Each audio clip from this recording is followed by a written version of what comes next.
আবার একটা shopping blog নিয়ে হাজির মা মেয়েতে।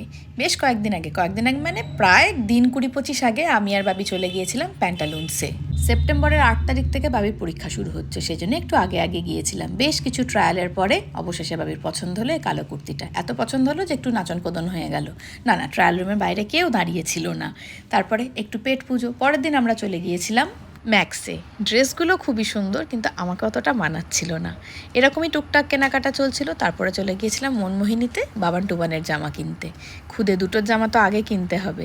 ঠিক যেই টি শার্টটা পছন্দ হলো বাবানের, সঙ্গে সঙ্গে টুবান বললো ওইটা আমি নেবো, আমারটা তুই নে।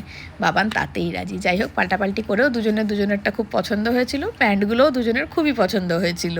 দিদির জন্য যে শাড়িটা কিনেছি ওটা তো তোমাদের সঙ্গে আগেই শেয়ার করেছি। তারপর দিদির সঙ্গে বেরিয়েছিলাম বাচ্চাদের জামা কিনতে আর আমার শাড়ি কিনতে।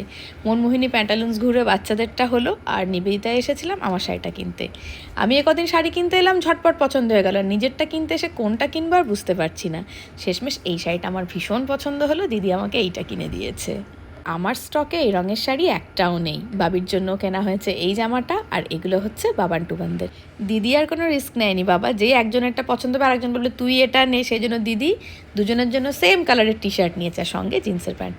আর এরকমই টুকটাক কেনাকাটা আমাদের চলছে। তোমাদের শপিং কেমন চলছে জানিও কমেন্টে। দেখা হচ্ছে পরের একটা নতুন মিনি ভ্লগে।